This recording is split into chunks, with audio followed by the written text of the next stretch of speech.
to know that we know what we know, and to know that we do not know what we do not know. That is true knowledge. Okay, let's back up a bit.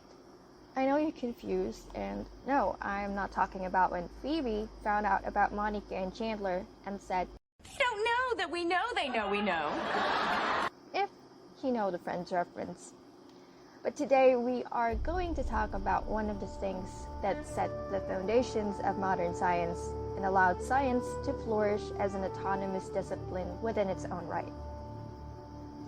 And this shift marked the start of a broader scientific revolution, and we are talking about the Copernican revolution. But let's first discuss, what is scientific revolution? So, scientific revolution is the name given to a period of drastic change in scientific thought that took place during the 16th and 17th centuries. It replaced the Greek view of nature that had dominated science for almost 2,000 years. The scientific revolution was characterized by an emphasis on abstract reasoning, quantitative thought, an understanding of how nature works, the view of nature as a machine, and the development of an experimental scientific method. The sudden emergence of new information during the scientific revolution called into question religious beliefs, moral principles, and the traditional scheme of nature. It also strained old institutions and practices, necessitating new ways of communicating and disseminating information.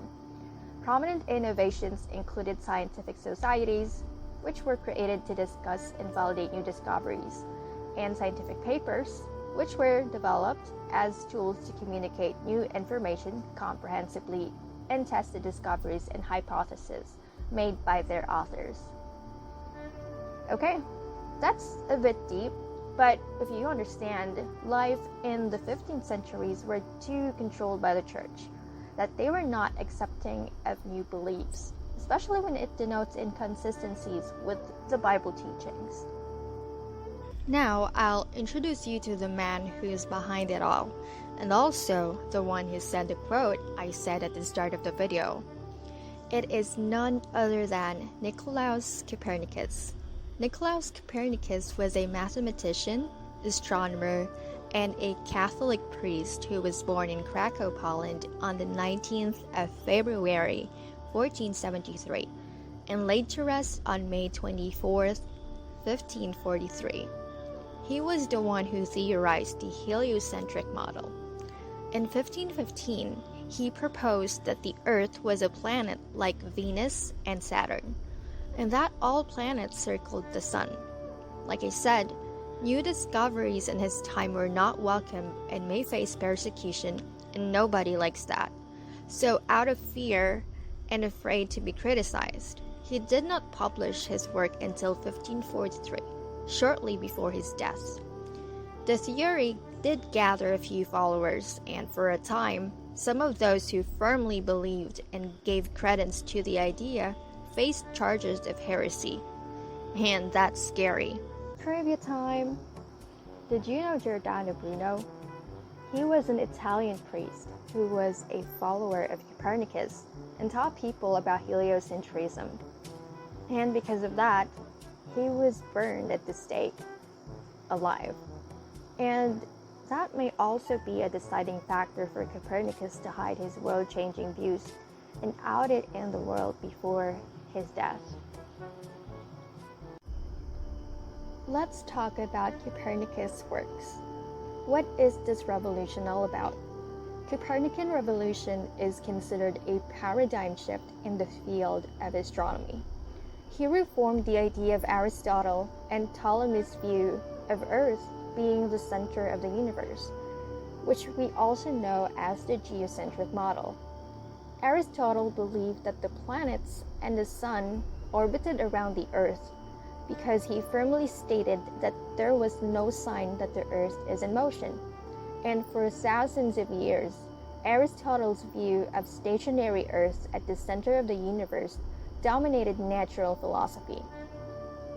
And there came Claudius Ptolemy. Like Aristotle, Ptolemy placed the Earth at the center of his geocentric model. The Moon orbits on a sphere closest to the Earth, followed by Mercury, then Venus, and then the Sun. And it wasn't until the 16th century that Copernicus proposed a revised model, putting the Sun at the center. Trivia time! Did you know Aristarchus of Samos? He was a famous ancient astronomer and mathematician born in Samos.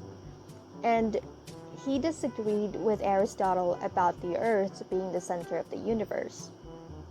Actually, he was the first to say that the Sun, and not the Earth, was the center of our universe. He just didn't have enough data to support his claim then.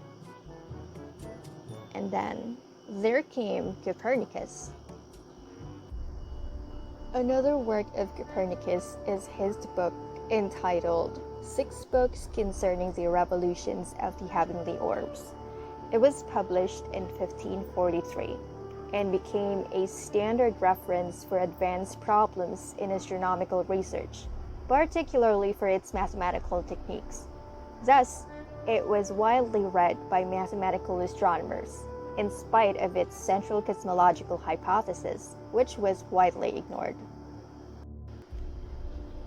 What are the practical applications today of Copernican's contribution to science?